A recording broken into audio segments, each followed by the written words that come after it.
വേറൊരു ചങ്ങാതി എന്ത് ചെയ്തു? ഖുർആൻ നോക്കി മദ്ഹബ് തള്ളി. അയാൾ നോക്കിയിട്ട് പറഞ്ഞു അസറുകാരൻ 2 റക്അത്ത്. അയാളെ പിന്നെ കാണാതെയായി പോയത്. 2 റക്അത്തും കണ്ടില്ല, പിന്നെ അയാളെയും കണ്ടില്ല. അപ്പൊ സഹോദരന്മാര്, അയാൾ എന്താ ചെയ്യുക? അയാൾ ഖുർആൻ നോക്കി പറഞ്ഞതാണെന്നാ പറയുന്നത്. സുബ്ഹാനല്ലാഹ്, തീരെ നിസ്കാരം വേണ്ടാന്ന് കള്ളത്തരീക്കത്തുകാരൻ. അയാൾ നോക്കുന്ന ഖുർആൻ. ഇപ്പൊ നമ്മളെ കക്കാട് തരീക്കത്തുണ്ടല്ലോ, അതിനെ സംബന്ധിച്ച് ഞാൻ 9 CD പ്രസംഗിച്ചിട്ടുണ്ട്. ഞാൻ പറഞ്ഞു വരുന്നത്, ഇമാം ശാഫിഈ റളിയല്ലാഹു അൻഹു പോലെ പണ്ഡിതന്മാരെ തള്ളിയിട്ട് പോയാലുണ്ടാവുന്ന ഭവിഷ്യത്താ പറയുന്നത്. കക്കാടിന്റെ തരീക്കത്തുകാരൻ ഇറങ്ങിയിട്ട് എന്താ പറഞ്ഞ? യൂസുഫ് നബി റസൂൽ അല്ല എന്ന് പറഞ്ഞു. അതിനെ സംബന്ധിച്ച് ഞാൻ വിശദമായി പറഞ്ഞിട്ടുണ്ട്. കക്കാട് എന്നെ പറഞ്ഞ് ദേഷ്യം പിടിച്ചിട്ട് തലാഖ് ചൊല്ലിയാല്, അത് ദേഷ്യം പിടിച്ചിട്ട് തലാഖ് ചൊല്ലിയാല് പണ്ഡിതന്മാരെ ഒന്നും പോയാല് ഒന്നായിട്ട് ജീവിക്കാനുള്ള ഫത്വ കിട്ടൂല, പണ്ഡിതന്മാർ വല്ലാതെ ശുഷ്ക് കാണിക്കാണ്, ശരിക്കും പണ്ഡിതന്മാർക്ക് പിരിവെടുക്കാൻ പോകുന്നതാണ്, വേണ്ട പോലെ മതം പറയുന്നില്ല. അതുകൊണ്ട് ദേഷ്യം പിടിച്ചിട്ട് തലാഖ് ചൊല്ലിയാൽ 3 തലാഖും ചൊല്ലിയാൽ 3 പോകുന്നു പറഞ്ഞിട്ട് വല്ലാതെ വിഷമിപ്പിച്ചു കളയുന്ന സാധാരണക്കാരെ. അതുകൊണ്ട് എന്താ വേണ്ടത്? ദേഷ്യം പിടിച്ചിട്ട് ഏതെങ്കിലും ഒരു സാധാരണക്കാരൻ തലാഖ് ചൊല്ലിയാൽ അതൊക്കെ ഒപ്പിച്ച് വിടുക വേണ്ടത്. കക്കാടിന്റെ വേല തെരീക്കത്ത് കൂടിയതിന്റെ ശേഷമുള്ള കഥ ഒപ്പിച്ച് വിടുക വേണ്ടത്. അതുകൊണ്ട് തന്നെ നമ്മൾ ഒരു സീഡിന്റെ പേര് ഷെയ്ഖിന്റെ ലേഖനവും കക്കാടിന്റെ തലാഖുന്നാണ്.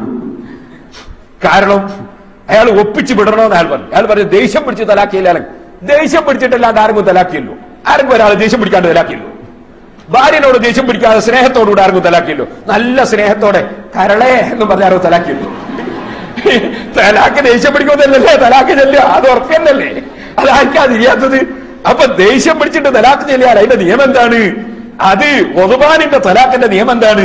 സഹാബത്തിന്റെ ഫത്വയാ. നമ്മളാരെയും ഇമാമിങ്ങൾ സഹാബത്തിൽ നിന്ന് പഠിച്ചതാ. അതുകൊണ്ട് തന്നെ 4 മദ്ഹബിനും തർക്കല്ല.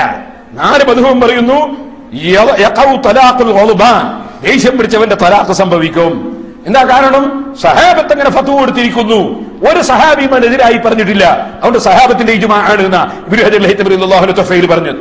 അപ്പൊ ഇമാമിങ്ങളെ തള്ളിയിട്ട് തരീഖത്ത് പോലും. എന്ത് തരീഖത്ത്? ഇമാമിങ്ങളെ തള്ളിയിട്ട് തരീഖത്തുണ്ടോ? ഇരിക്കട്ടെ സഹോദരന്മാരെ. അപ്പൊ ഇങ്ങനത്തെ ജാഹിലീങ്ങൾ വരും, കക്കാടിന്റെ ശൈഖിനെ പോലത്തെ ജാഹിലീങ്ങൾ വരും.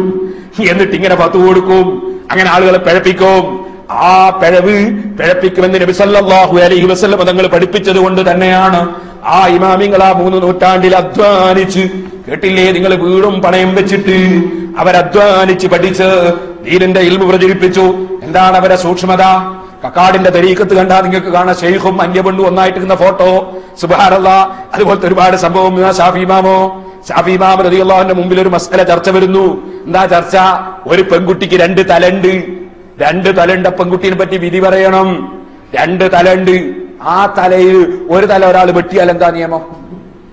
നിയമം പറയണ്ടേ? 2 തലണ്ട്, 1 വെട്ടിയാൽ എന്താ നിയമം? 2 തലണ്ട്, 1 കൊടുക്കുമ്പോ 2 മുഖം കഴുകണോ? നിയമം പറയണ്ടേ? അത് ഖുർആൻ നോക്കിയാൽ കാണും. ഖുർആനിലുണ്ടോ 2 തലയുള്ള ആളെ നിയമം വ്യക്തമായിട്ട് പറഞ്ഞിട്ടുണ്ടോ?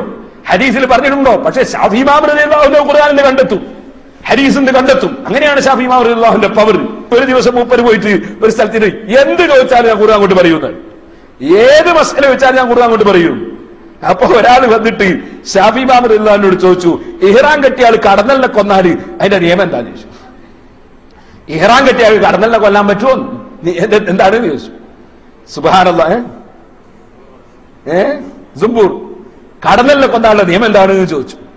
എന്ത് ചോദിച്ചാലും ഖുർആൻ കൊണ്ട് മറുപടി വരും, ഹദീസ് കൊണ്ട് മറുപടി വരും, സഹാബത്തിന്റെ ഖൗൽ കൊണ്ട് മറുപടി വരും. മൂപ്പര് പറഞ്ഞതാ. അപ്പോഴേ ഒരാൾ ചോദിച്ചതാ, കടന്നൽ ഇഹ്റാം കെട്ടിയാൽ കടന്നലിനെ കൊല്ലുന്ന നിയമം എന്താ? ഉടനെ ഷാഫി ഇമാം ഓതി, വമാ അതാകുമുർ റസൂലു ഫഖുദൂഹു വമാ നഹാകും അൻഹു ഫന്തഹു. അല്ലാഹ് പറഞ്ഞിട്ടുണ്ട് റസൂൽ സല്ലല്ലാഹു അലൈഹി വസല്ലം തങ്ങൾ എന്താ കൊണ്ടുവന്ന് സ്വീകരിക്കണം, റസൂൽ എന്താ വിരോധിച്ച് ഒഴിവായിക്കൊള്ളണം. അത് പറഞ്ഞ ഉടനെ ഹദീസിന്റെ പരമ്പര, ഉസ്താദുമാരെ പരമ്പര ധരിച്ചിട്ട് പറയാണ്, ഹദ്ദസനാ സുഫിയാൻ ഇബ്നു ഉയൈന, എന്റെ മക്കയിലെ ഉസ്താദ് സുഫിയാൻ ഇബ്നു റളിയല്ലാഹു അൻഹു ഹദീസ് പറഞ്ഞു തന്നിട്ടുണ്ട്. മഹാനവറുകൾക്ക് ഹദീസ് പറഞ്ഞു കൊടുത്ത് താബിയായ അബ്ദുൽ മലിക് ഇബ്നു ഉമൈർ റബി എന്ന് പറയുന്ന ആളിൽ നിന്ന്, അതേ ഹുദൈഫ റളിയല്ലാഹു അൻഹുവിൽ നിന്ന്, അങ്ങനെ താബിഈങ്ങളുടെയും സഹാബത്തിന്റെയും പേര് ഉദ്ധരിച്ചുകൊണ്ട് ഉസ്താദുമാരെ പരമ്പര, എന്റെ ഉസ്താദ് എന്ന് പറഞ്ഞ് ഇങ്ങനെ ഉസ്താദുമാരെ പരമ്പര.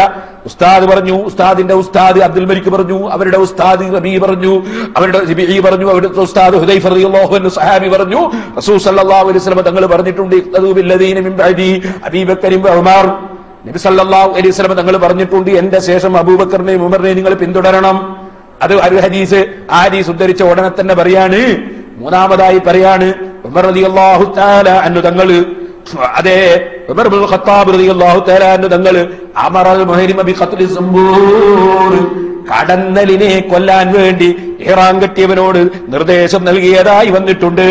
ഉമർ ഇബ്നുൽ ഖത്താബിനെ തുടരണമെന്ന് റസൂലുള്ളാഹി പറഞ്ഞിട്ടുണ്ട്.